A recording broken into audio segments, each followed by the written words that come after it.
الرجیم بسم اللہ الرحمن الرحیم الحمد لأہلہ والصلاة لأہلہا اعوذ باللہ من الشیطان الرجیم بسم اللہ الرحمن الرحیم قال اللہ تبارک و تعالی فی القرآن الکریم انکا لعلی خلق عظیم صلوات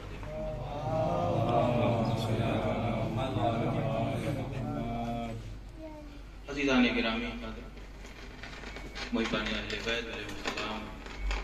جیسا کہ آپ تمامی حضرات اس بات سے واقف ہیں کہ ہم سب کی زندگی کا ایک بڑا حادثہ رونما ہوا کہ ہم سب نے اپنے کانوں سے سنا اور اپنی آنکھوں سے دیکھا کہ کس طریقے سے نبی کریم صاحب خلق عظیم کی شان میں جسارت اور گستاخی کی گئی۔ حق بھی یہی ہے اور ہونا بھی چاہیے، جس کی وجہ سے تمام اہل اسلام اور تمام اہل ایمان میں غم و غصہ پایا جاتا ہے، اور ہمارے ایمان اور ہمارے اسلام اور ہمارے دین کا تقاضا بھی یہی ہے کہ اگر ان پاکیزہ ہستیوں کا، ان پاکیزہ ذوات کی مدح کی جائے تو ہمارے دل خوش ہوں، اور خدا نخواستہ اگر ان کی توہین کی جائے تو ان کو تکلیف ہو۔ اور جس طریقے سے ہمارے لیے لازم اور ضروری ہے اور ہمارے ایمان کا تقاضا ہے کہ اگر کوئی ان کی مدح کرے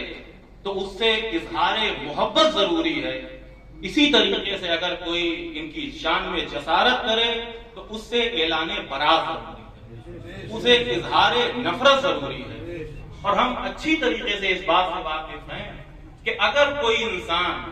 ذات پیغمبر اسلام کی بے حرمتی کا رد کرتا ہے اور ان کی شان میں جسارت کرتا ہے تو یہ کسی شخصیت کی شان میں گستاخی نہیں ہے، کسی شخصیت کی شان میں جو ہے وہ توہین نہیں ہے، بلکہ یہ کل اسلام کی توہین ہے، اسلام کے ایک ایک رکن کی توہین ہے، اسلام کے ایک ایک حکم کی توہین ہے، یہ امامت کی توہین ہے، یہ رسالت کی توہین ہے، یہ خلافت کی توہین ہے، یہ مکمل دین اسلام کی توہین ہے، یا یوں کہا جائے کہ جناب آدم سے لے کے آج تک اور آج سے لے کے قیامت تک جتنے اللہ کے قوانین ہیں سارے کے سارے قوانین کی توہین ہے۔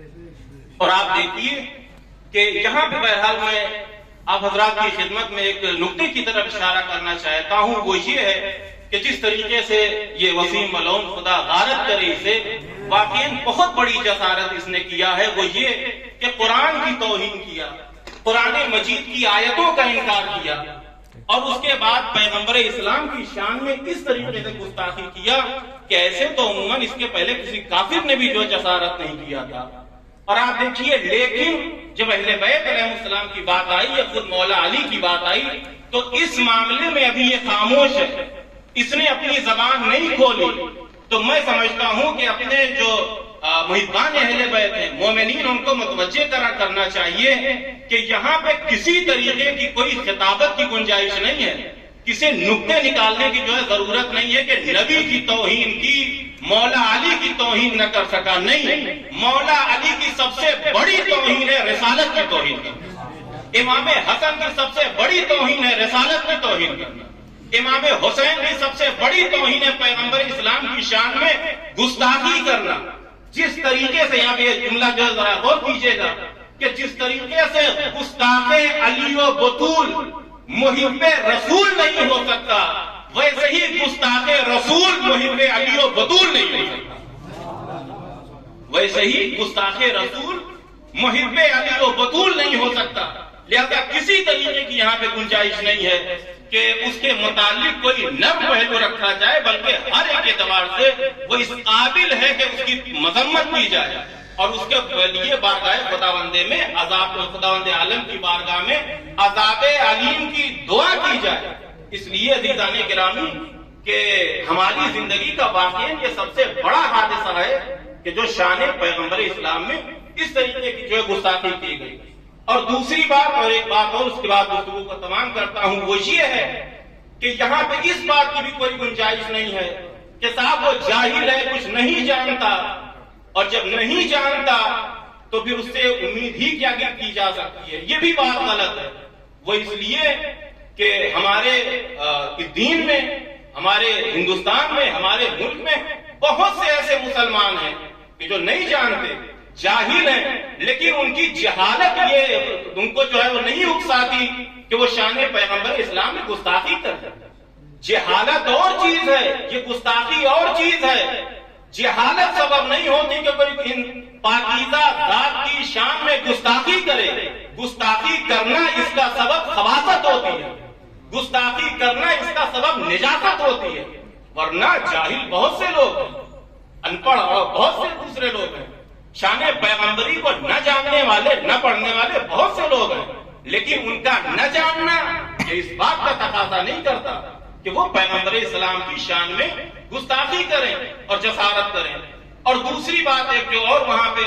بیان کرنی ہے وہ یہ کہ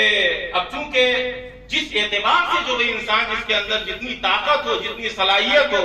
جو استعداد ہو، اس کا حق ہے کہ وہ دفاع کرے، شان پیغمبر اسلام کا دفاع کرے. کوئی اگر مقرر ہے تو تقریر کے ذریعے، کوئی اگر خطیب ہے تو اپنی خطابت کے ذریعے، کوئی مضمون نگار ہے تو اپنے مضامین کے ذریعے،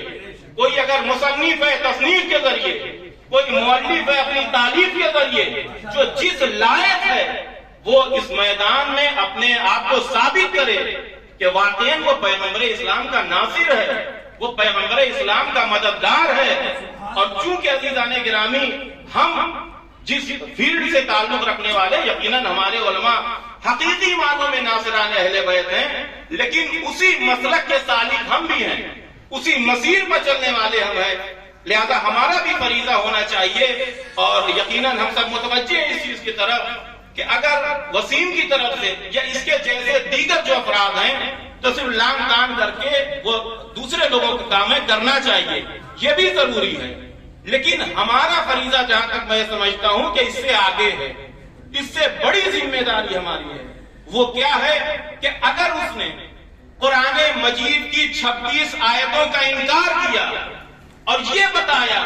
کہ یہ آیتیں دہشت گردی کو اکساتی ہیں، تو ہمیں یہ بتانا چاہیے کہ یہ آیتیں دہشت گردی کے لیے نہیں ہیں، یہ آیتیں انسانیت کے لیے رحمت بن کے جو پیش کی گئی ہیں، رحمت بنائی گئی ہے. پر وسیم رشدی لانا، وسیم مرتد لانا،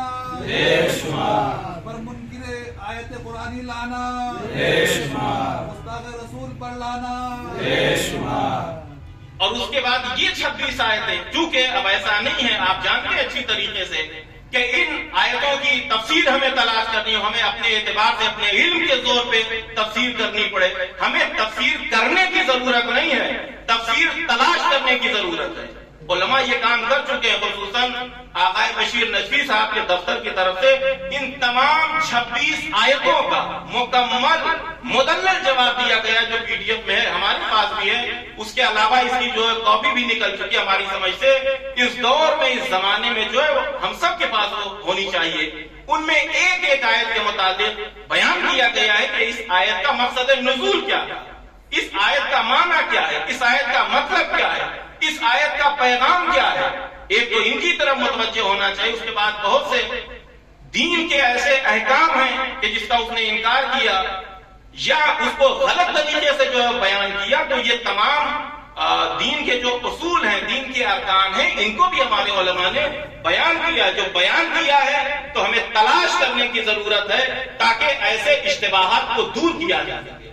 اور اب جب پیغمبر اسلام کی شان کی بات آئی ہے تو ایسے مقام پہ بھی ہمارے لیے ضروری اور لازم ہے کہ شان پیغمبری میں اور پیغمبر اسلام کی سیرت کے جن جن گوشوں کے اوپر یہ اشتباہات پیدا کیے جا رہے ہیں، یہ اشکالات کیے جا رہے ہیں، کم از کم اپنی خصوصی مجالس میں، اپنی خصوصی بس میں ایک ایک اشتباہات کو اگر ہم دور کریں تو یہ ہمارے لیے بھی مفید ہوں گے، ہمارے سامعین کے لیے بھی مفید ہوں گے اور ہمارے مومنین کے لیے بھی مفید ہوں گے. ایک صلوات پڑھ دیں محمد والے.